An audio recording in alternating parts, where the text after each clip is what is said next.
I think you're currently on the West Coast, right? Yeah. So yeah. you're kind of split, east and west, and that's an interesting place in some ways for us to start because, I haven't actually been out onto the West Coast. I'm a little bit travel averse, but Yeah. as musicians, you have to be kind of open to moving around, Yeah. and yet I think you're both differently attached to home, Nova Mhm. Scotia Very specifically. much so.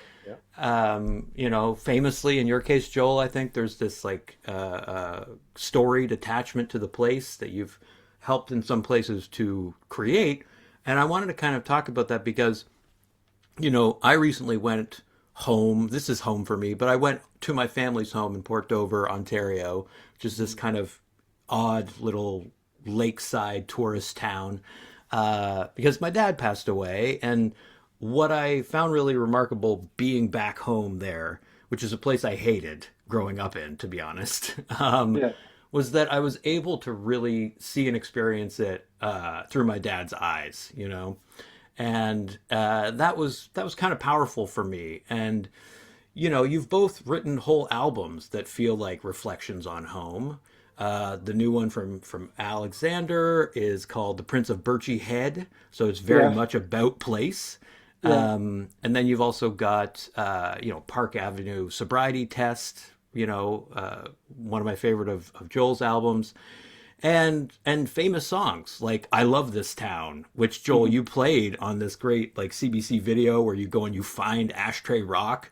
So it's like all those songs are all about place. Yeah. They're And I very guess close. I was really interested to hear you both talk about what place means to you in songwriting and whether to what extent it's actually mostly, if you look closely or feel your way through those songs, about the people that you're writing about in those songs. First off, condolences on your father. That's tough, but Yeah. Sorry, Thanks, man. man. passing that along. But I I've always found there's this reciprocal thing. I've said it before, kind of the people make the places and the places kind of make the people. Like there's this, Hmm. they're not mutually exclusive. That we were very much like creatures of our space. And so I quite like that, and I find that it's really good fodder for songs because if you evoke a sense of place, you can ring a bell for people, and you're bringing the people into it. Particularly if it's a place that you know, or even if you're writing about a place you don't know, just your observations that other people might share. I mean, sort of one of the jokes in I Love This Town is, where I turn it on its ear and sing a verse dissing Kelowna. Yeah. And then Yeah. I have people coming up to me going like, I had a bad time in Kelowna too, like just this sort of, and while it's essentially making, and really ultimately me dissing that town is me dissing a handful of people who treated me poorly at a show. Yeah. So, again, you take it out on the place because you can't name the people or whatever. Yeah. But yeah, I mean, I think it kind of endlessly fascinating, and I think it doesn't just sort of end at the human world either. If you go for a walk in the woods, your sense of space is very different, and all of a sudden it's the animals informing your world or the trees or something. And so I don't know. It never ceases to be important. Like a location marker in my mind, and the person that I ran into, they're just like they're so often the starting point Mm.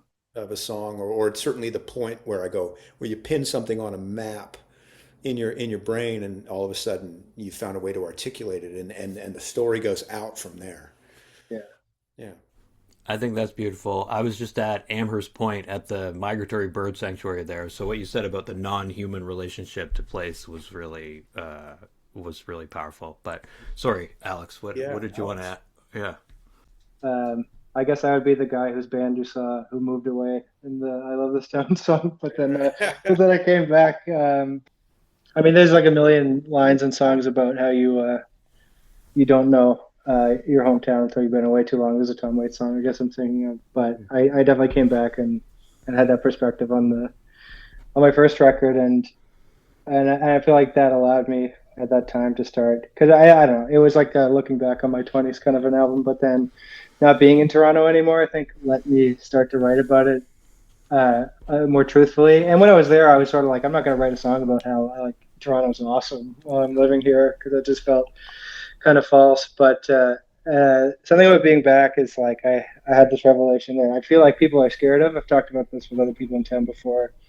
As like Canadian songwriters, you find that people are like still writing songs about New York or LA or whatever, and it's like you don't have to do that. You can write, and Joel's great for this too. But now I'm always like, Aspatagan Peninsula is such a Right. great thing to sing. Like so I'm Right. always Yeah. trying For to. me, it's Muscadabit, right? Yeah, exactly. Yeah. So I love that. Although now I'm just like, I got to not write another album that's just about like the seagulls at my mom's house. But Well, there you go. There's the like that's exactly what you were saying, Scott. The natural world sort of bringing you in or something. A lot of the time, the perspective on a city is put into sharp relief by some time outside of it. And exactly. for me, Yeah. a lot of the travels across the country have informed my sense of Halifax and also the Hmm. time. I mean, my relationship with Nova Scotia's changed um, in terms of just like watching it change, watching like development come into Halifax or whatever, these kind of things that sort of break your heart as these historic spaces come down or what have you. And so Yeah. it's not all sort of like, rose-colored glasses for a sense of home. It's kind of like almost like your sense of home is changing and it becomes, as you get older, a space in your inner world because the actual material world that you Yeah. inhabited is gone, right? Yeah. I mean, it was That's gone yeah, 5 minutes when you walked away, but then the actual building is gone and it's a that's pile right. of rubble or it's a new place called the Vic, named Yeah. after the Victoria Hotel they tore down. You know what I mean? Yes. And you're just Yeah. like, oh, Sure. right, I can't go there anymore. Yeah. And so there's like, yeah, those things are kind of ever changing. And I think that's just the nature of getting older. Like at a certain point, you're just like a guy sitting on a stoop in Brooklyn with your friend playing chess, saying, "Remember when?" Yeah. Yeah. I used to as a waiter in Toronto like have a running joke about if people of a certain age came in, they would just talk about what every business was in the neighborhood. Right, exactly, And exactly. it baffled me when I was younger, and now I completely understand, obviously. But because yeah, if you haven't been somewhere in 20 years, especially, you're like, oh, I thought I had a handle on this. This idea of not knowing your hometown anymore, of wanting lyrically to kind of take it out on the place, all of these things are really interesting to me. I want to talk about lyrics, right? Like, Yeah. there's this lovely moment in a book I was reading on the kind of Halifax Pop Explosion, where Joel, you talk about like the influence of Sloan on your career, and you say Sloan changed their sonics by the second record. They ditched My Bloody Valentine and headed straight for the Beatles. The through line was the peculiarity of their words and their approach to singing. Same with the Hermit, Thrush Hermit, your band. Yep. We morphed from Pavement and Sloan ripoffs Yeah, to hard rock freaks. The yeah. center was always the songs. The through line is the insular nature of what people in Halifax write about. I Mhm. think that's amazing. And like, I wanted to ask you both about this like interest in the weird, the kind of eerie and uncanny parts of storytelling in songs. Like the Prince of Birchy Head has a lot of this in it. Mm. Feels almost like a concept record in a sense, in the way that Waiting Tables Blues was very much about a place and trying to like conceptualize that place in songs. Yeah. What can you say about that sort of process of letting lyrics kind of bubble up and then figuring out what to do with them? Yeah. There was a couple of things I was pinging off there. Um, yeah. The first thing I'll say is it's like the way that you have to narrativize albums now makes me. I was saying this to somebody the other day, but it's like every album is like a concept record now because you have to pitch the story in a concise way, which Right. I think is really funny because ultimately, unless you're writing a rock opera, like it's kind of just these are my 12 that I like for this, and then obviously they come from you and you can make sense of it. But it is true. It's like it is because you say it is. I guess that's what John Lennon said about Sergeant Pepper. It worked because we said it worked. Well, it's But all a yeah, case of let's give them something to talk about by the band. yes, Right? yes, exactly. Which is true. I get it. We love stories. That's us, the storytellers. But yeah, yeah, you said something about Halifax being weird in lyrics, but I remember I was going to say mention this earlier when we were talking about home, but I came back and I saw like a televised play taping or something like that. And there was a woman there, and she really wasn't getting along with the content of the show. And afterward, she was like, "The Maritimers had this like really black gallows humor that I just don't get along with," and I never thought about that before. And then it dawned on me that that's at least true in my experience, especially of my mother's side of the family from Newfoundland, and they like grew up in a house with a million kids, and they were dirt poor, and they're just so sort of mean to each other, and loving and great too. But in their humor, it's just got this jet black streak that I think I inherited from them. But that kind of speaks outward to the strangeness of things, and like every town is bizarre, but I mean, even if you want to just zoom in on Portland Street, it's a colorful place, and there's a lot of weird people, and even up the flagpole from socioeconomic status, it's like the older I get, the more weird I realize everybody just kind of is in general. Yeah. And post COVID is a thing too. Maybe we just like peeled back a layer of skin, but people are strange. It's strange times. It's a strange place, but it's great. And then when you hear a line or you meet a person, like you said earlier, Joel, and you can tell there's like kindling there, then you're like, all right, that's the nut. And Yeah. then I find when I have that bit of it, then everything else can kind of come easier. Some of my longer sort of like folky or jokey or songs that can be like it's almost like I'm just workshopping my Rodney Dangerfield stuff in my phone, and then once I got the theme, then I'm like, okay, all these bits work together. But yeah, I mean, especially doing the stuff I do or the way I play live is often it's just me or whatever.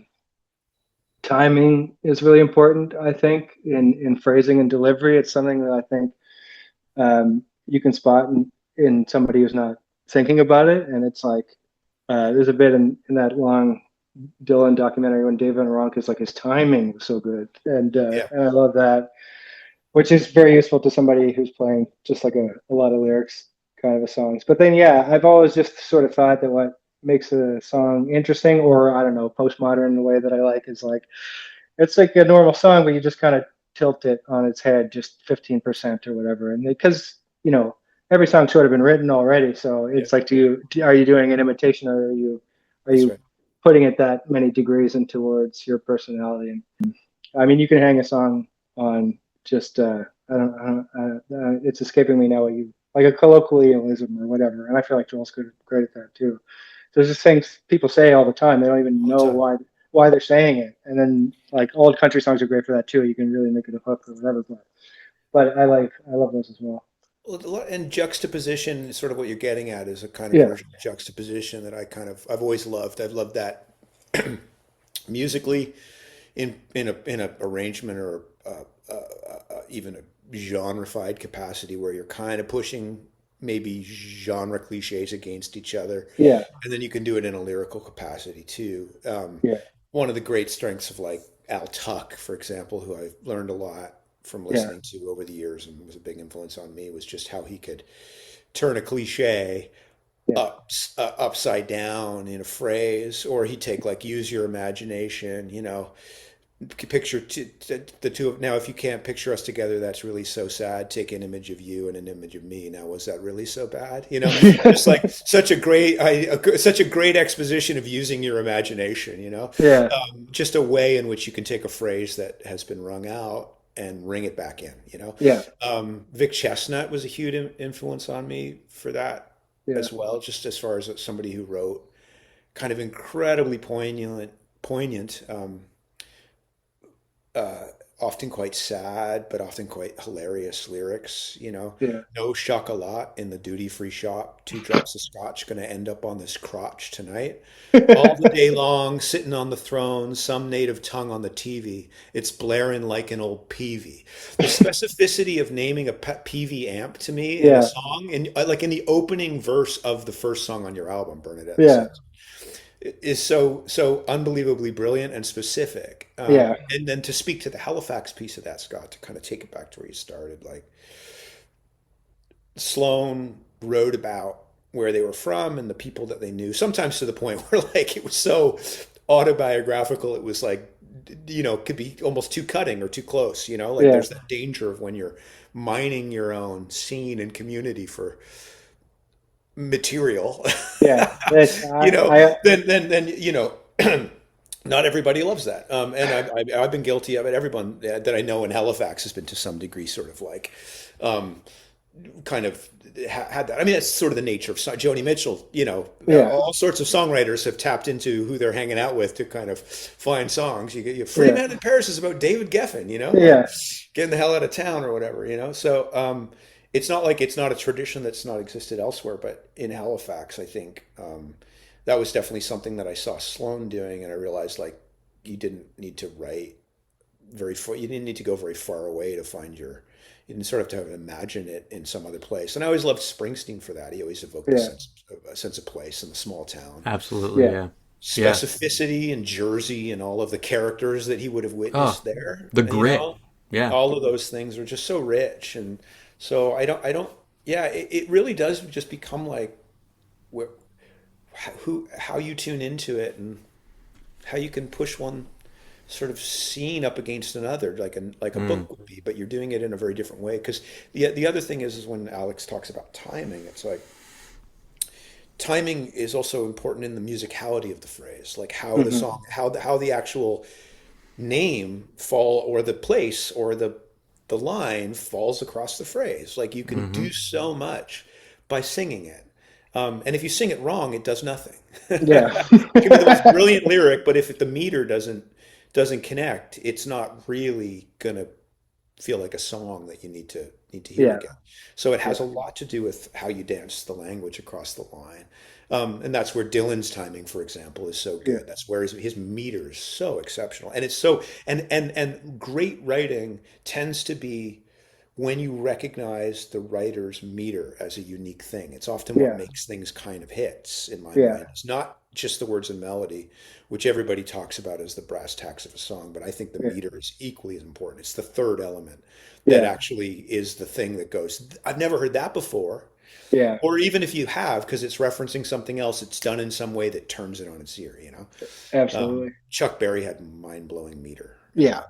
Oh yeah. Well, and you both do as well. I mean, like the song that I think of listening to you play it, Alex, at Window Inn at Morley's, Yeah. is the one where you say, I don't like kids around me." Yeah. Yeah. And there's a pause. The Yeah. meter is crucial. I don't like kids around me. Kick in my seat. You kind of Yeah. hold my. Yeah. Kathy, my wife, laughs at that line every time.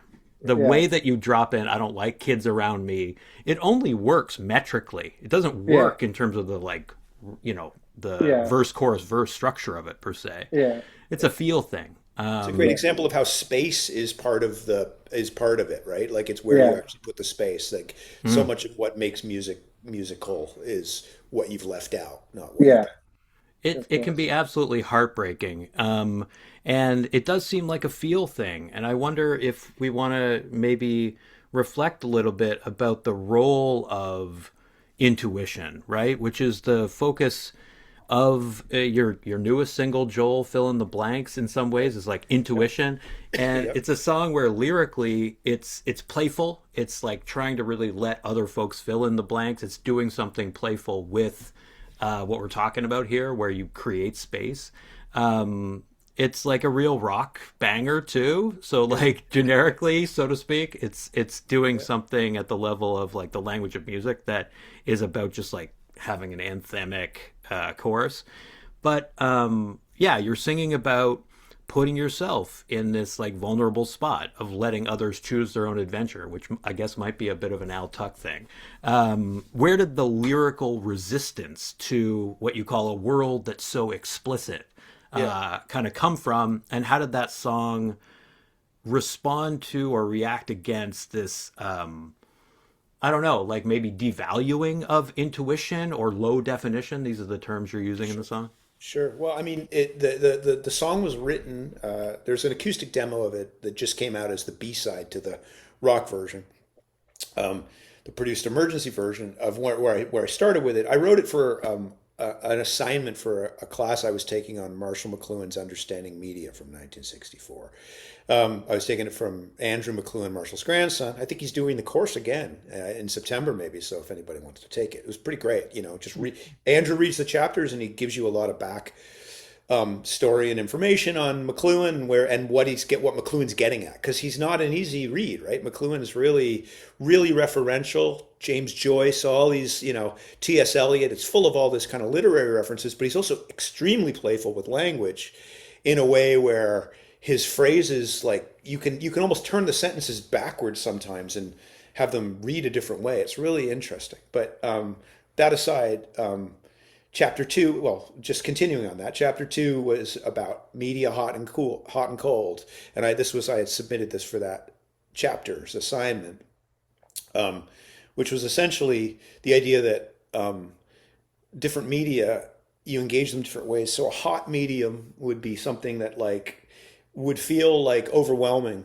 Counterintuitively, radio, I think, would have been seen as a hot medium back in the day, because even though there's no visual associated with it, somebody's so close and they're essentially like engaging you, and so they're filling your imagination to some degree. Of course, you're picturing things in your mind, so you're not using your imagination, but you can get overwhelmed by radio a little bit, in a weird way because of the closeness that it brings you. Whereas McLuhan in the 50s was saying television, especially black and white television, was actually a cool medium, because you'd sit back, it was low definition at the time, and you would engage in, and it would engage you in a different way. It was participatory. And in a weird kind of way, the internet's social media is kind of cool and hot. It's like both overwhelming because it's everything at once, but it's also kind of very participatory, which means it asks you to engage, which would lend itself to kind of being cool, because it kind of, you fill in the blanks, you comment on the post or whatever, you know what I mean? One's not better than the other, but the thing that I've found, frankly, really overwhelming about the modern world in the last 15 years of cell phone overuse and being pulled into a world in which I have to use my phone just to pay my parking, and at the same time you get a text and you check your email and whatever, just like standing in front of a parking meter, is just how all encompassing, and how that just does lend itself to this, like, it's literally physically hot half the time. You're holding it too long, the thing gets hot in your hand. You're charging it while you're using it. You're like, God, what am I doing? And it also leaves very little to the it leaves plenty to the imagination, but it doesn't, but it fills all these spaces that normally, if you were just sitting left to your own devices with zero you would have to daydream, or you'd be bored. And we all know this, like, everyone's talking about the same thing. I'm not talking about anything we haven't thought about. Everyone's wrestling with it. So the idea for intuition is to kind of just, and everything's so explicit, everything's so language based, everything's coming at you with video and words at the same time. Like, everything is sort of guided, like you're always being guided, kind of, and pulled along. And but sometimes you just want to get lost, but not lost in that digital morass, but just lost in like a real space or an imaginary space, or lost in conversation with somebody else.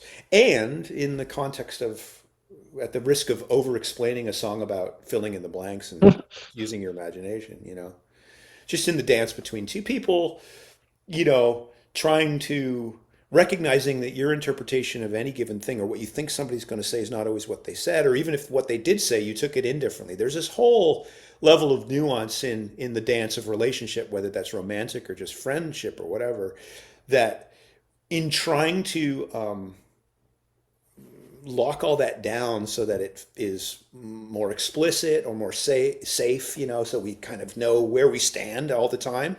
There's this desire to kind of always know where we stand, and I think that's exhausting. Like, I think part of the dance of life is actually to be in the peri of that unknown, because it's inherent in everything anyway. Like, the world is dangerous if you fumble around in it sometimes, but it's also like rich and playful, and misinterpretation sometimes leads, it's where the humor lies, certainly. Like, all good jokes are in what you didn't expect. So I mean, I'm maybe kind of stating the obvious here, but that's what that song is trying to dance around. No, I I think think it did. I yeah. think it did it in a way. I'm quite pleased with the way the track turned out, and I like the way the band played on it, Hmm. and just trying to. It's. I think it's. I think it's fun because it leaves those spaces, and people can fill in whatever words they want, but it sort of gets its point across in a way that I think leaves people with a smile on their face. Hopefully, that's the idea. Because I actually Yeah, think that humor's the end point. that's Sometimes it.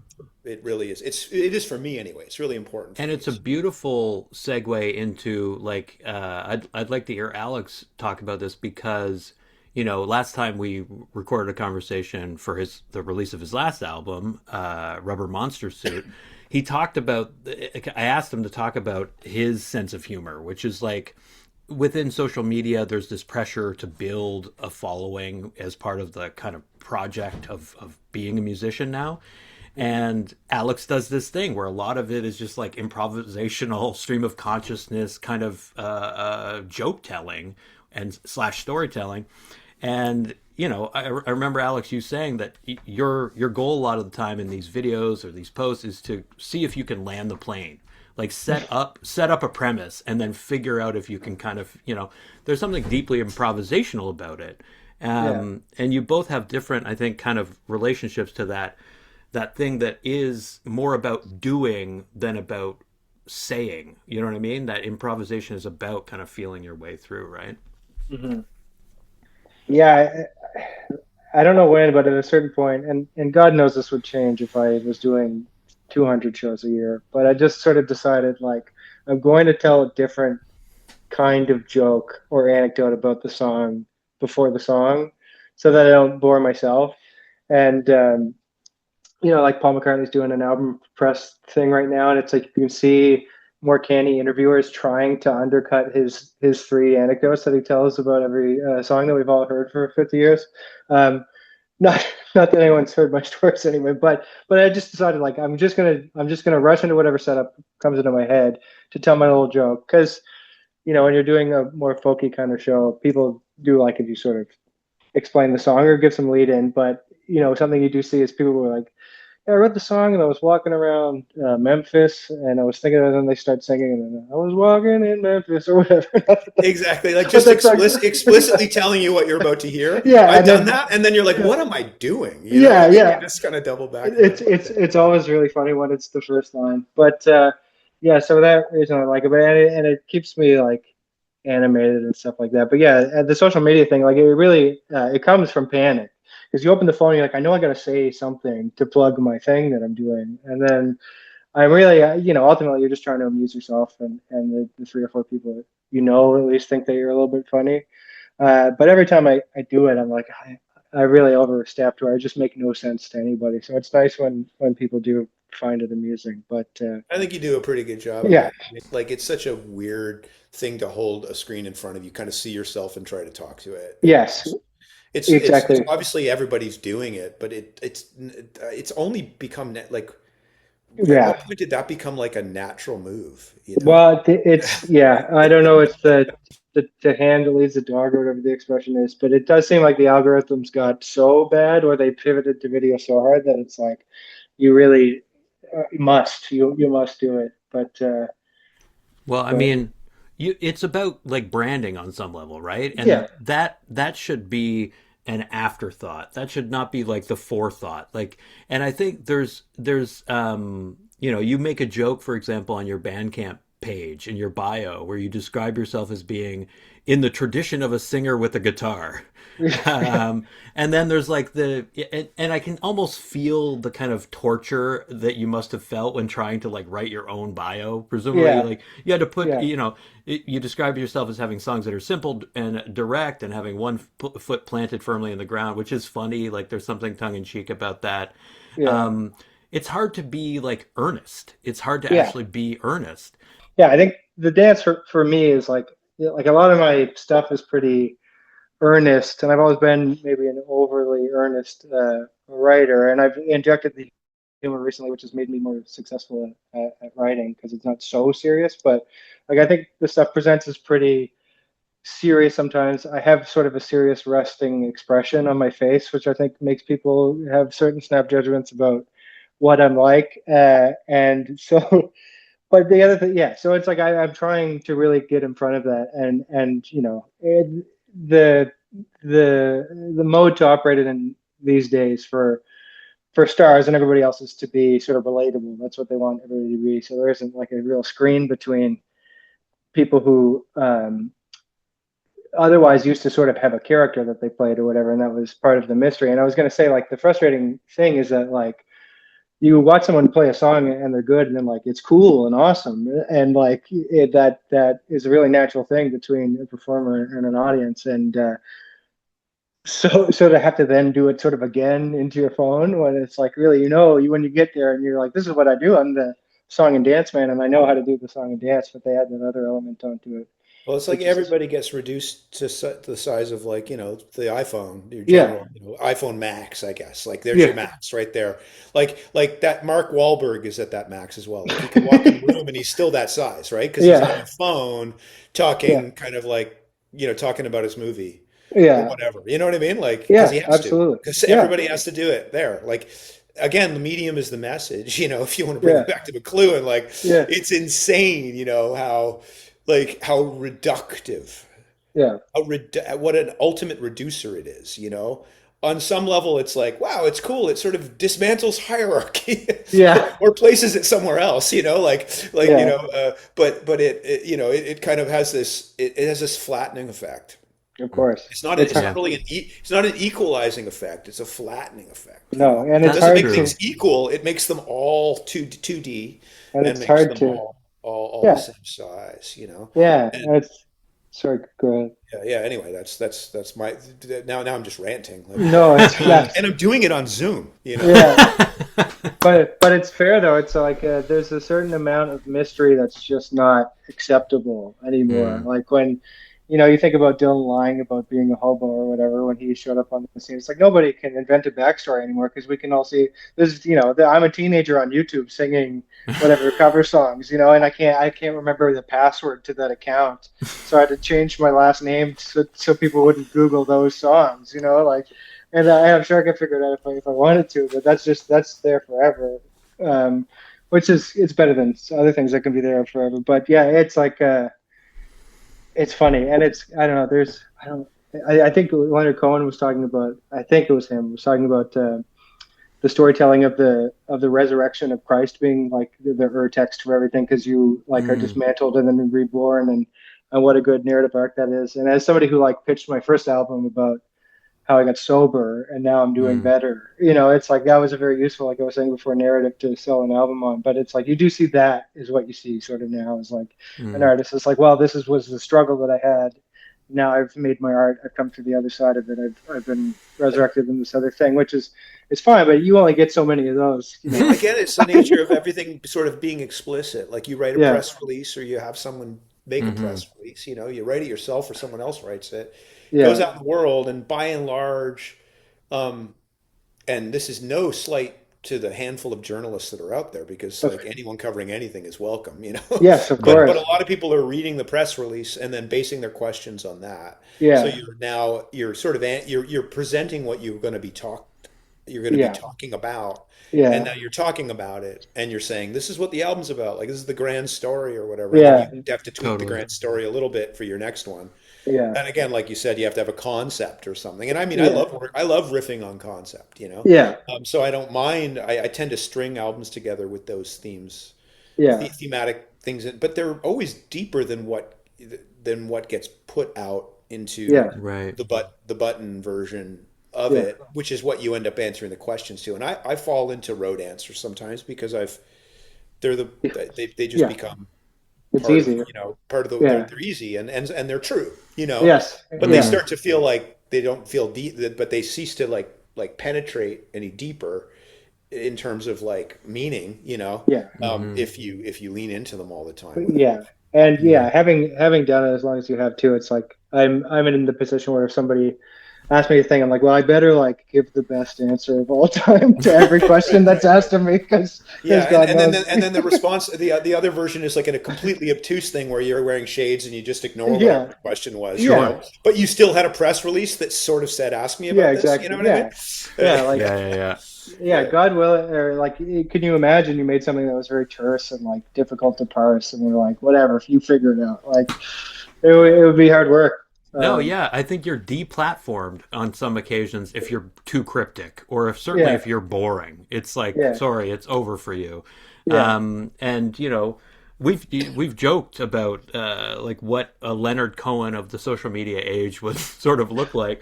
yeah, Cohen had a really funny relationship to this one picture of him where he's dressed in this beautiful, I think it's like a pinstripe suit. Kind of looks like yeah, a gangster. He's got sunglasses on, but he's eating a banana. He's got yeah, like a yeah, big old banana in his hand, and he yeah, kind of loved that photo because it dismantled the whole kind of mystique, and that was the joke of it, right? There was something yeah. really zen about this moment. Um, yeah, I think it's tricky, like the kind of content that you've been making, Alex, where like you're just kind of recording yourself playing. Mhm. I think the value of that kind of content, if there is any, and maybe we can talk a little bit about the value of place again to take us away from social media in a minute, but like the Yeah. value of those videos for me is that there's a level of intimacy I think you're actually trying to create with your audience in those Hmm. videos in particular, where you're like playing your favorite guitar in front of Yeah. your microphone in your space. These are songs that you care about.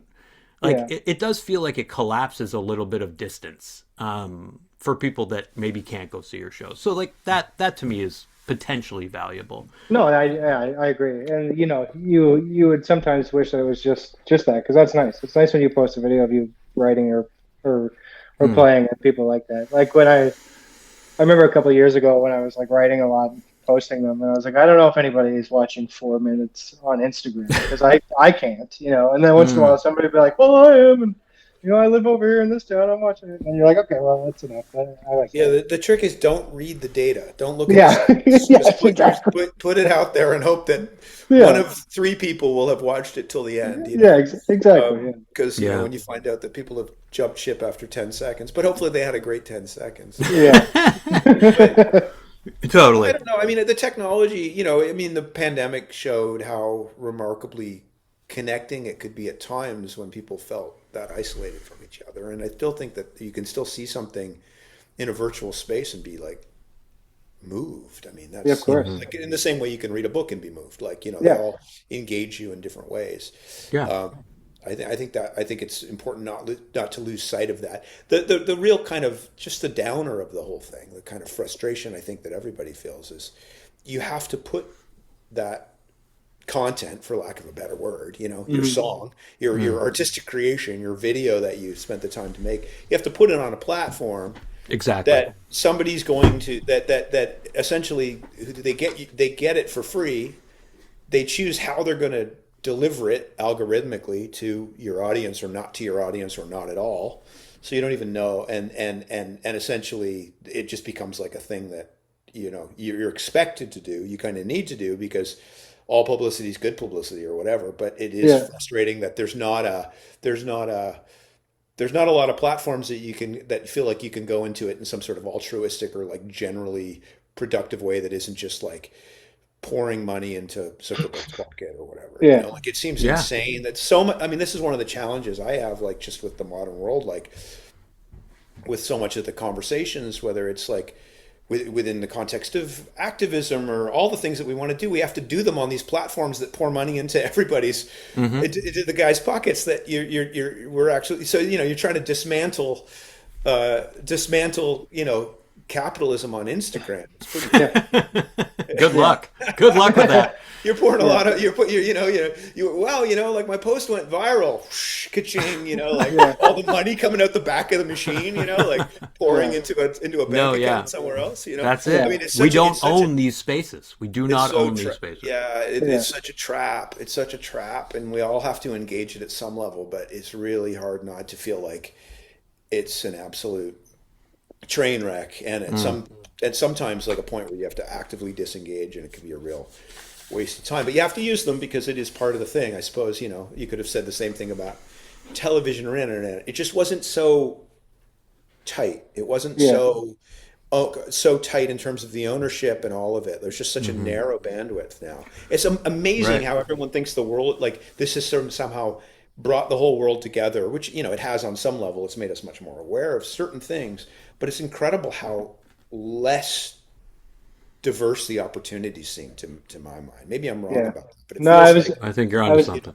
I was Yeah. going to say something earlier, but when you were, or it reminded me of something you were talking about, and I don't remember exactly what the sentence is, but I was just thinking about unless somebody's like real disconnected from themselves, like how much easier it is to communicate. You were talking about communications and the lines between lines and things, but you're reading the micro expressions on somebody's face is something that we kind of subconsciously do as people when we're talking face to face, and when you think about like resolving an argument or having some kind of productive conversation with somebody.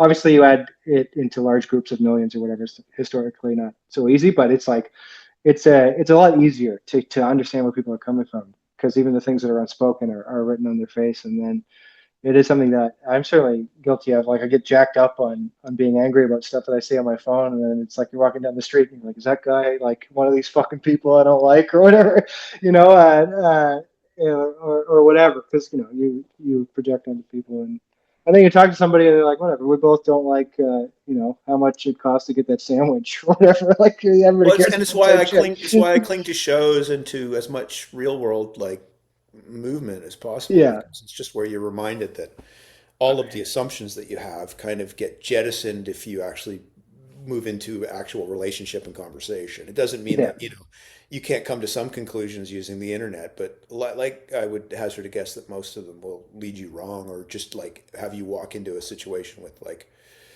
with a bias that doesn't actually do you any favors. yeah, No, yeah. I mean, can we maybe bring this into contact with some of the, music that you've both written? Because one of the questions I wanted to ask was about how you're working through some of these, social challenges that people face, which is really, I mean, we could reduce it to the word alienation. Like there's just yeah, this profound alienation that I think you're both worried about in your songs. Like some of the songs that appear on Park Avenue are, I think, about resistance to that alienation. And Joel, like you're quoted in your biography, Nowhere With You, as saying it's about realizing you're not at odds with each other. The world is at odds with you. I I don't recently, remember saying that, but if it's in there, it's I guess I good. must have said it. It's a good line. There's a lot of yeah, great lines in that book, but that was the one that stood out to me in this context, right? Where, the hope is to, I think, I don't write music, but certainly the kind of stuff that I'm working on now, the kinds of communications, messaging, whatever that I'm interested in, are about helping people process their anger in a way that doesn't mollify it or say it's not valid, actually, but gives people something to do. Because yeah, discourse is not the thing generally that changes people's mind, actually. It's usually yeah, doing things. yeah, And you see that. I finally got around to watching Ari Aster's Eddington. You see that in that movie, right?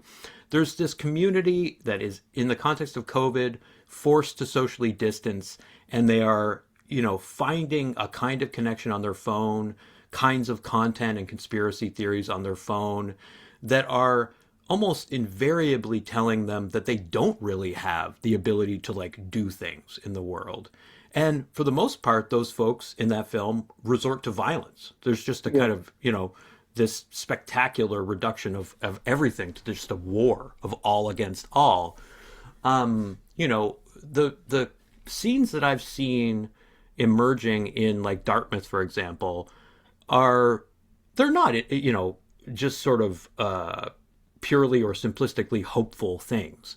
But the artists that come out of Dartmouth, I think, believe in, obviously creativity and radical love and these kinds of things. And there's a desire to protect that, to like build something and then protect it. And I guess like I wanted to hear you maybe riff on, no pun intended, the role of, you know, Fang, and, you know, thinking about an artist like Sarah Swire, right? And the Sister Swire album that was produced at Fang. Like, that is such a special record. And Joel, you've been called like Halifax's Rick Rubin, which is a funny way of thinking about your role. Might have baggage, but you know, like I have no idea. Like, you know, I just kind of wonder about your attachment to the building, and how, like, you know, again, this, not even just your songs, but the songs that you're close to, the songs that you care about by your friends, also Yeah. make you feel just kind of connected to that place, you know?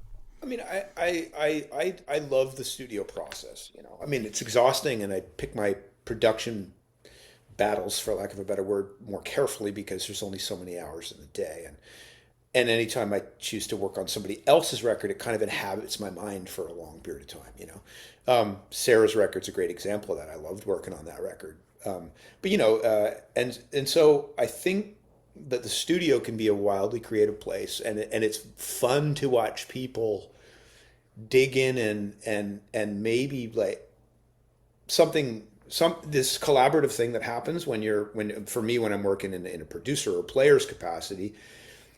So much of what I'm looking at with artists is more of like, how would you take the best things about this and exaggerate it enough to cut through the noise. And a lot of it's an editing process. Like, how about we take out the things that don't work? That's where we start. And that's usually, and then when you do that, all of a sudden the clarity of the artist's intention becomes that much more apparent. It's literally just getting rid of the dirt in the pan, you know, in the gold pan, you know, so you can see the gold. And so I kind of take that approach, and I think when that works, you can get a great track or a great experience, and the memories of the studio are part of it. Like, actually having a good experience in a space it's not always the end result. Like, the track could be like a stepping stone to the next track. Like, you've done that work, you achieved what you could do with that song, or you would have done it differently a week later, but you had a budget and we did it today, and these were the ideas we had. So it's not like it has to reinvent the wheel every time. It just has to be a really good experience that moves the needle in your own musical trajectory, and hopefully builds an audience on the other side of that. But so, I mean, in terms of that within the building, I feel like the building can help foster that, you know, because spaces mean collaborations happen between people that wouldn't have happened, and you can call on people. So I felt that building is really close to my heart. The studio is. I've had celebrations of life in that space for people who are friends who passed away. My own worldview has changed considerably. Probably since I made Park Avenue, like after that, you know, and so while I'm a little more, I'm looking at things a little more metaphysically and through a lens of like, I don't know, and not to sound like too Rick Rubin here, you know, because like maybe he's on the same tip, but I do think that there's something to intentionality that goes beyond any of the kind of material decisions. And this isn't to like negate the material concerns of any given thing, whether that's the budget of making a record or how you're going to raise raise funds to help people materially, because it's a hard world that people are struggling in. So it's not to downplay any of all of the important conversations that happen in those spaces, but it's just to sort of say that I have more faith, I think, you know, that when one moves in tandem with like that intuition, and you check your intuition against other people, it's not like you just sort of go wholeheartedly on some sort of like self trip, you know, like so it's always a check and balance within the kind of context of the community and the world and all of it. But there is something about just like holding like that center that exists, like it's a real inner space that allows you to then connect to people. It doesn't always work, and it can lead you really wrong and astray, but it's also part of like, I guess what I'm getting at in that sort of implicit versus explicit kind of dance. And so while I kind of I still stand behind old music that I made and things I said to some degree. I have changed kind of since then. There's a song of mine called Non-Believer that people bring up a lot, and I don't even know if I feel, I don't know if I'm not the same person anymore. Hmm. I believe in other things, but it doesn't negate that song. But it does sort of, it is like that evolution of human beings is part of what like the internet and everything kind of freezes, right? Because there's this like trajectory you have of like, if you've got an artistic document, Mm. it's Hmm. saying something about you. And I'm not like running away from that because I stand behind a lot of the old material and I like singing a lot of it. But it's just the songs almost start to mean something different. Right. Like I used to be a big Hayden fan, right? I used to go to Hayden shows, and he would say like, I don't like playing Bad as They Seem. It was like this breakout hit for him. I don't Yeah. like playing that song. I play it because people I love want me to play it, want to hear me play it. He just doesn't have a relationship to that music anymore, right? He wants to change. He wants to evolve. He wants to experiment and try other things. And Um, it's always a dance between like entertainment and entertaining people. And like I like singing songs that people will sing along to. So it yeah, doesn't yeah. hurt me to sing a song that isn't like, and Nowhere with You, which is my best known song, I still get a kick out of it, and Yeah. Hmm. partly because it's so simple. Like it's not a hard song to have a connection to because it doesn't get into like really deep water.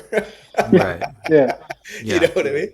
But Yeah. that's okay. It's sort of anyway. The Alex, Totally. talk to me. Yeah. Well, I was going to mention this earlier because when you were sort of there was a ramp to the talking about 45 Portland at one point, but we just were chatting away. But and when we were talking about how everything is changing and it's like things seem a certain way, but something that I have often thought in my more hopefully lucid but also more optimistic moments is like when because I came back and people that I made friends with aren't in their early 20s or whatever. So, you're into your 30s, you start romanticizing and looking back on the decade hence.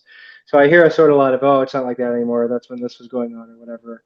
And my rejoinder to that often is like, if word gets out, or whatever, like they'll make a documentary about the period of this building that we're in now, because like I have made a lot of great friends who are like very impressive artists and very interesting people, and we're all hanging out in the same spot like 4 or 5 days a week, which is not nothing. That's what a scene is. And it's like, I don't know. I watched that Velvet Underground documentary a couple of years ago, and they were talking about avant-garde art in New York in the '60s. And it's like, oh, why does anybody do anything? All these people are all in the same spot or whatever. But it's like, that stuff gets blown up with time and light being shown on it. And I don't know. That's the way I feel about it. Like having met Eric and Sarah and my friend Dylan through the store and Brennan and everybody else. But like, these people have become my best friends, and they're all very great artists, and it's really neat. And it's funny to, like when you go down to the country dance at the end of the month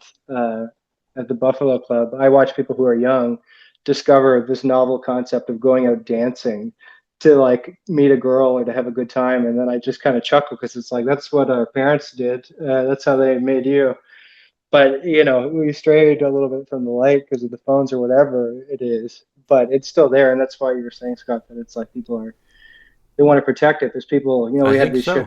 we have Yeah. these shows at the store that are kind of a secret and kind of aren't, and they're like you don't know who's going to play, etc. But they mean a lot to the people who frequent them Mm. because they're special and because it's like, yeah, there was a time when that I had heard about. I was too young to know about it when the city, Halifax in particular, was revered, for the scene and stuff like that. And Mm. obviously, everybody talks about how many great I writers. remember it.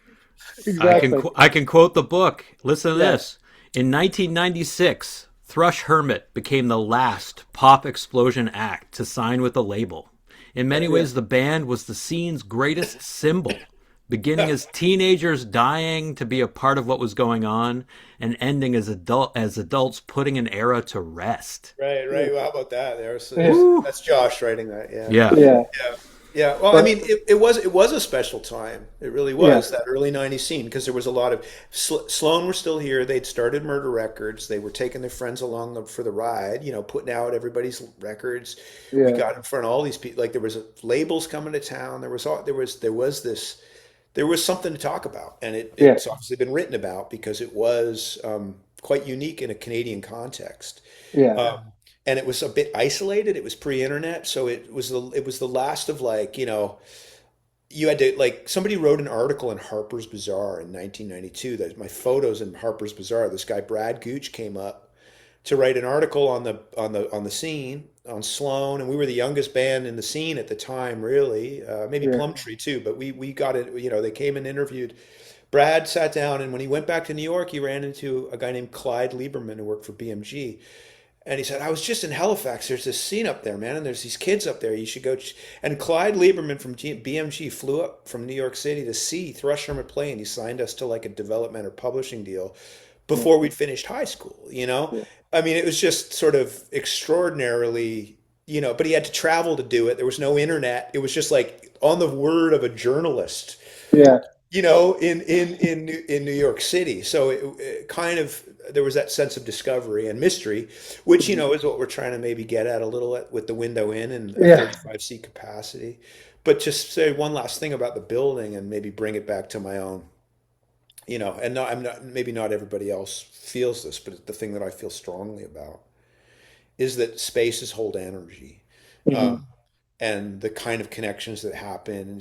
I mentioned the sort of celebrations of life of people in that building, but really just like the creativity, the fact that, you know, Eric, Sarah, Dylan, all the folks who are kind of frequenting the shop, who are making things, and it's like the conversations happen, and I think the walls and the floor, the linoleum, the marmoleum floors that we put in 10 years ago when we renovated the cafe or whatever, like they're pretty dirty now, like that, but they're holding like there's lots of stories in them, right? A lot of yeah, footprints, conversations. And I mean, Yeah. I really just do believe that. I don't think that's just an add-on. I don't yeah, think that's a kind of add-on to like our imagination. Like, oh, you're imagining this place has, I mean, I'm biased. yeah, I'll fully wear I'm biased about 45 Portland Street pin or whatever. Um, but other people sense it. Hmm. It's not, and you can walk into rooms and go, I don't feel it here, and most people don't. Like, mhm, Yeah. there's something about it, I without mean, getting too woo woo, but I really do believe there's a it. few places like this that I could not imagine my city without them, The right? Khyber building was that back in the '90s Let's and the talk about the Khyber. 2000s. You were It a was huge unbelievable. advocate for the Yeah. protection of that place, So that was right? that was an amazing. That was a space that had that flow of different people from different disciplines. And I mean, I know there's places in the North End doing it now. I mean, I just think I'm really, I just think places are important. And so I'm happy that the building's been able to serve that role. And things are going to always ebb and flow. It's a challenge. Like it's a No challenge doubt. to kind of, because it's a big old building and so there's a lot to do. yeah, So I get a bit overwhelmed by it if I think Yeah. about it too much. But talking like this is great, yeah, because it Yeah, yeah, reminds yeah. me that like despite the shingles really in rough shape, yeah, the what's happening inside is good. So as long as we just avoid the rainwater getting in, we're going to be good. So, Yeah. but And but hopefully yeah.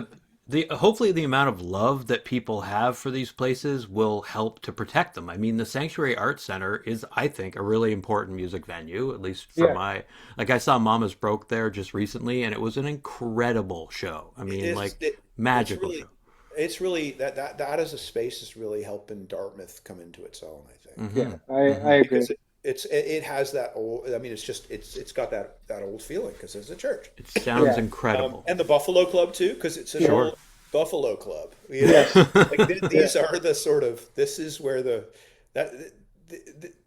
those are the best places. I mean, there's a yeah, Legion in Woody Point, Newfoundland, yeah, and it's so awesome. yeah, You know what I mean? Like you just remember like it's those places that when you get to when you get Yeah. to a town and you Yeah. stumble Yeah. upon those. Jack Astor's is Jack Astor's. Jack Astor's Toronto is Jack Astor's Winnipeg, yeah, or pretty damn close, right? yeah, Exactly. yeah, So No, there's a lot to be said for that, and I want to, give Alex an opportunity to plug the show Yes, that's of coming course. up at Sanctuary Arts Center that people need to check out. Yeah, The album release for Prince of Birchy yes, Head. exactly. Thank you. That Get was it, it. get it on An, vinyl. yeah, an elegant segue. Yeah, it's Friday, June 26th at the Sanctuary, which is a really great spot. I got to open for Old Man Ludica there, and that was like I feel like the first window in, and then that show somewhat soon after. I'm truncating the time in my mind, but that felt to me like a very sort of warm and good Hmm. injection into the scene here, and made me feel confident about myself. Those two things, and so I'm happy to be back there. I played downstairs a lot too, and Are you it's a playing with lot the of shit. band, Alex? Or are you playing solo? I'm just going solo, yeah, Great, just straight. great. The record is total. I try to do Pink Moon basically without the piano overdub even, so it's yeah, That's it's really great. sparse. And all things being a reaction to the other thing that just happened in the artistic process, I might run screaming from this and just go full rock and roll again afterwards. So maybe this is the last big acoustic show that you'll see Right, in right, there right, for a right. while. But yeah, it's a good venue for it, and it's like yeah, it's so rare um, to have a venue of that size where people come and they listen quietly and they can kind of sit and really get the point of it and share in the experience. So I love it, and I'll always support them, and they've always been very nice to me as well. So Hmm. And I that's mean, it. yeah, I mean, I love that. I hope Window In continues. I have such incredibly, rich memories of like being brought into the studio. They're a little far and few between now. Not Yeah. far and few, but we picked them. We're not doing them regularly monthly No. anymore. Yeah. They're a Yeah, lot of work, That's the thing, right? and they are kind of part of the. I think part of the thing is like you just want them to continue to feel surprising. yeah, Hmm. If the idea is that they're going to be these kind of surprise on ticketed events where you don't know who's playing, you kind of have to you want to keep the quality high, but also the surprise high, yeah, Yeah. and so it just becomes a lot of the time like looking how we anchor it and Hmm. what the mix is, and um, there's a number of people who've asked to play it, and it's nice to bring people into it, but it's also a little bit of like what I mean, it's almost like what the calendar and the building is saying, like yeah, there's a little Mm. bit of like, kind of like, what's the vibe on this one? And usually it's like, I've got an idea or I'm like, I want to try this new, like 18-minute song. Can we hang a show around that? What would counterpoint that, yeah, or whatever, there's a little So bit of that. fantastic, by the way, because your mom, your mother, also Yeah. debuted her book at that Yeah. Window In, and you had Yeah. That was, Steve Poltz just oh yeah. absolutely shredding on the Oh my acoustic God. guitar. Well, That was a revelation for Paul us. said, like, how long should I play for? I was like, well, normally the sets are 20 minutes, but feel free to play for like 30 or 40. And then, like, and what was it, like an hour and a half later? It yeah, just kept going. It was amazing. I knew that Steve would Oh just my like, God, and nobody regaling us with complains. Nobody stories complains after. because he's so, I mean, I was thrilled that he was yeah, part of that. I mean, I've been friends and a fan of his for a long, long time. And so Hmm. getting him in that room was really, really special. We've yeah, had Well, a yeah, lot of pretty extraordinary no doubt. shows and talent. Like I still can't believe Jeremy Dutcher played one of them when Jeremy yeah, played. That was unbelievable. There's yeah, Yeah, so many just great. Bill Stevenson's show in there when it went into yeah, the back room was great. There's a yeah, lot of that stuff's archived and needs to be mixed.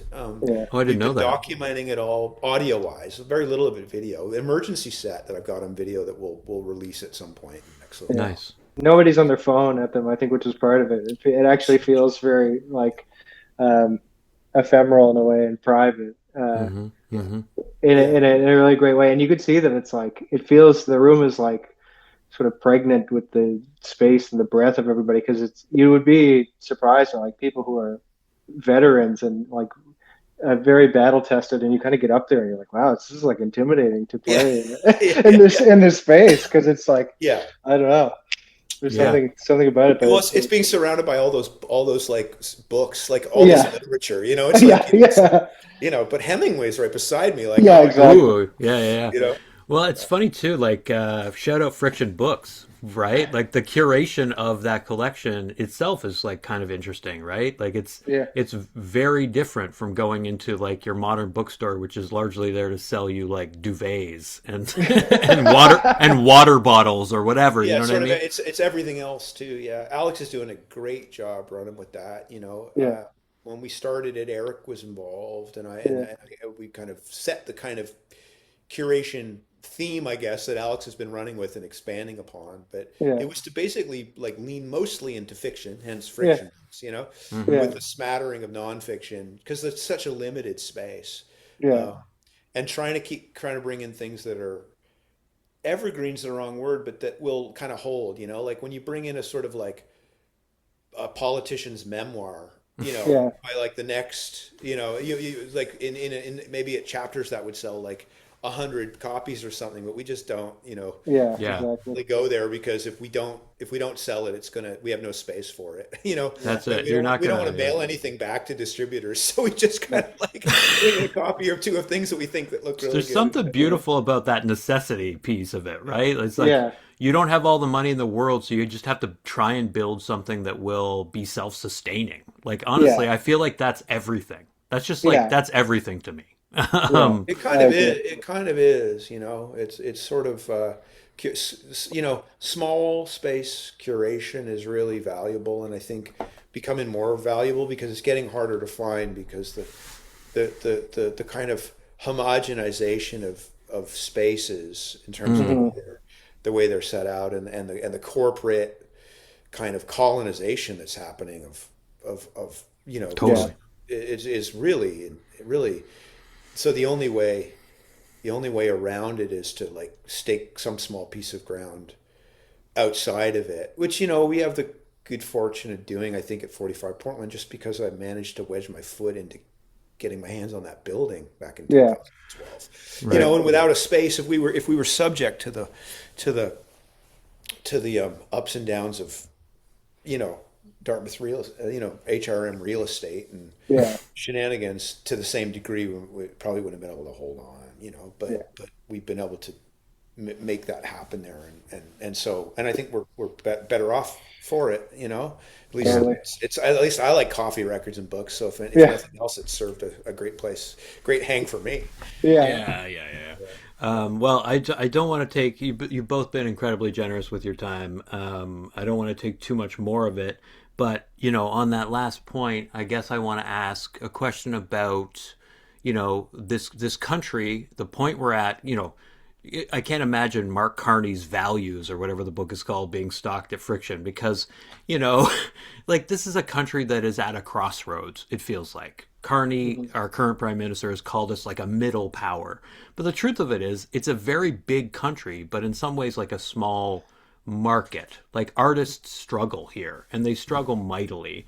When it comes to the creation of these spaces, like if you wear your politics on your sleeve, it's like a politics of regionalism. Like invest in the health of the local, and you will see vibrancy. And I think like there's a lot to be said for that in this country where we're facing so many different challenges internally, externally, especially when it comes to support for the arts. For you, is it mostly about like just trying to invest in the grassroots because like nobody's coming to save us, basically? You can't really make money, so you got to try and like consolidate power on some level creatively? Or is it, just about trying to see what levers work, like tour because it makes sense, do these kinds of things? I mean, I can only speak to my own experience, which is coming out of a different time, the 90s, with a lot of good opportunities really early on as a young person in the Hermit days and all of it. So I had a leg up. And then when I started making music with the Emergency and under my own name, and then like the Hermit had a great manager back in the day, Angie Fenwick, and then Colin McKenzie, and I've been managed by Sherry and Mike Campbell early on, and Sherry Jones. Still to this day, like having people in my corner to help me make decisions. So it's always there's this kind of like team effort.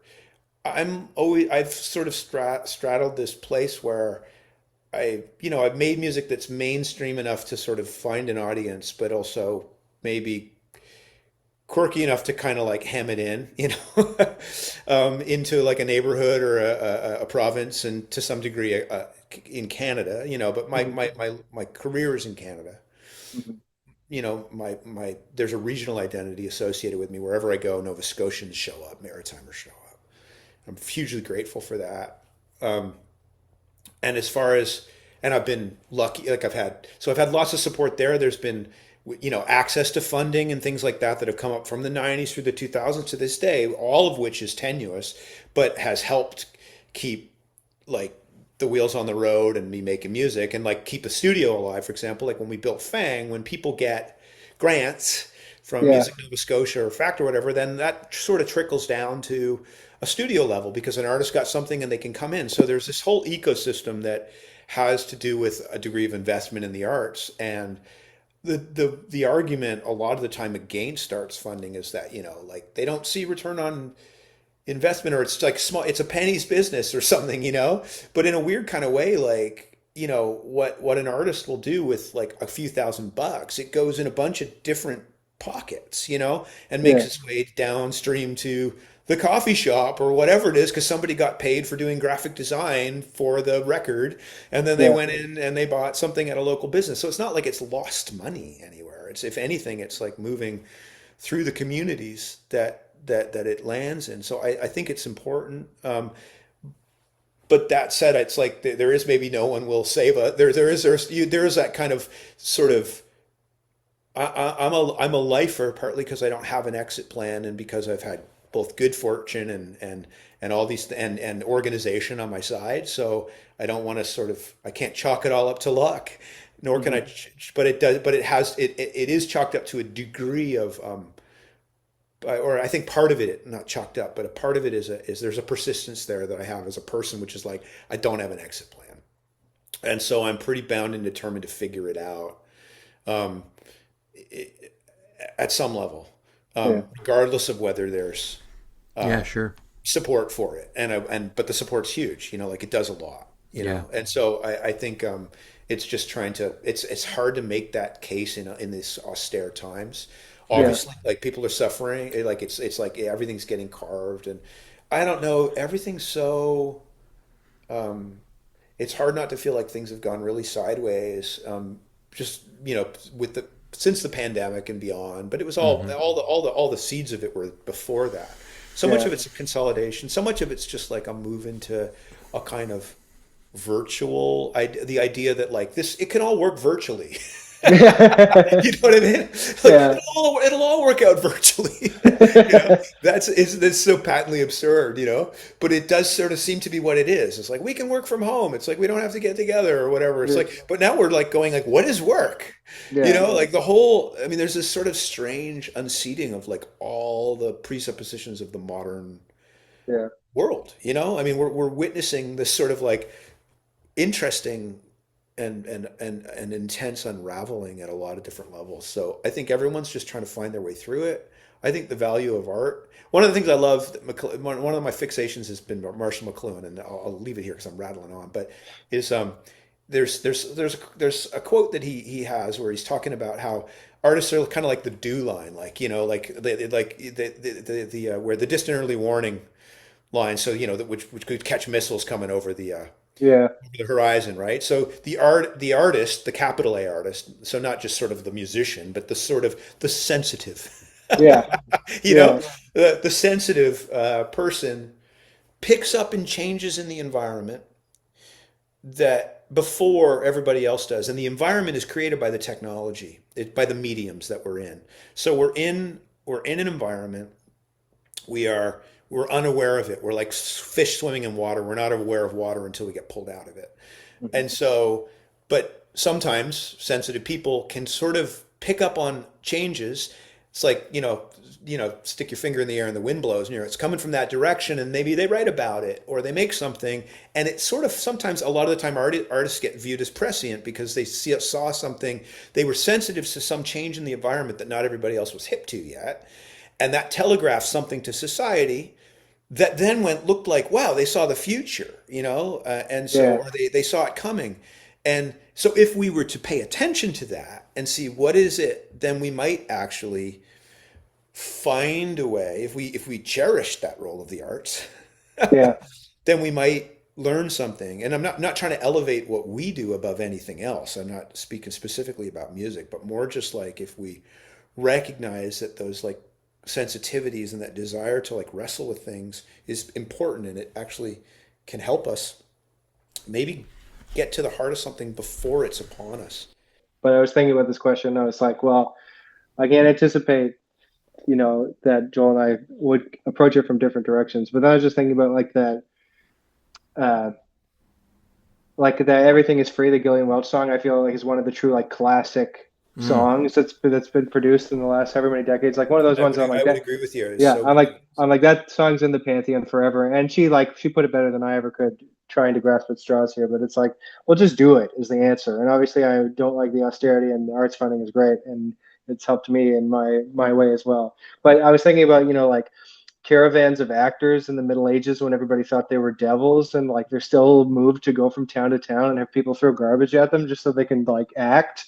It's like, I don't know, we'll just keep doing it. It's really the answer, because it's also like you're compelled to do it.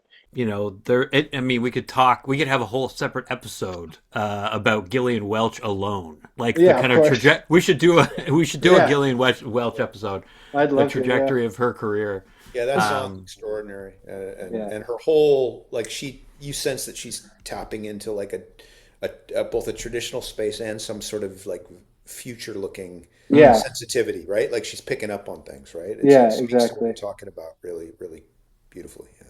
Like Alex, you were saying earlier, you're not necessarily writing something that is going to be entirely new. That's not the goal per se. Yeah. But your contribution is going to have these ripple effects, and someone else is going to be inspired to pick up a guitar because they heard your song. I think actually the thing that's really crucial to cling to when things sort of feel like they're locking down around us is that like you don't know what's going to sprout through a sidewalk crack. Like you can pave the ground if you want, but you can't keep something from growing up through that sidewalk or that pavement eventually. Like it's like a full-time gig trying to lock something down, which is ultimately a fool's errand. And I think that's part of the thing that people have to recognize is that like it is the kind of life's going to find a way to sort of like to spark. So I cling to that. That's my sort of hopeful side, despite all of the things we talk about that frustrate us, No, it's true. I remember once, often Joel and I and Dylan and maybe another person, if they're around, will stay and talk after the window ends. And I remember one time we were talking about history and whether or not it'd be better to live a long time ago or now, if this is like the best time to be alive, et cetera, et cetera. And I had just been reading about the 100 Years' War for some reason, so I was like, no, it would be awful. Like if you were a peasant farmer, then the soldiers came through. It was like the most terrible thing. And it was like, I definitely know it was bad to be alive. And Joel sort of was like, yeah, we don't know what was going on. Like people were in love and they were hanging out. Like you can't say definitively anything about whether it was bad or good. And that stuck in my brain. So it's like, it's true. That stuff all gets squished away. All these human the relationships. decline of the Roman civilization or something. You're like, but people would have not even known. Like now we see it as an era. You know what I mean? Yeah, like, right. Exactly. Things were like, but who knows? I'm Yeah. sure within that there's a lot of, and I do think that it means we don't take our eye off like the big concerns, but it does kind of reminds me that if I can move through the world with the degree of like not faux positivity, but just joy, even in the struggle, then you're, whatever this, or in helping people with their struggles, then you're going to get somewhere. Well, I mean, like your song, Where There's a Will, is a beautiful ode to the possibility of climate action that people should check out, and that I've tried to encourage you to re-record because I'll get there eventually. I think that song a lot. It's, because it is about what Antonio Gramsci called the optimism of the will, right? Where there's a will, there's a way. The point for me is that like there are all kinds of reasons, of course, to despair. The horrors persist, but so must we. And that like at the end of the day, despair is a friend of the status quo. It is no enemy of the status quo, right?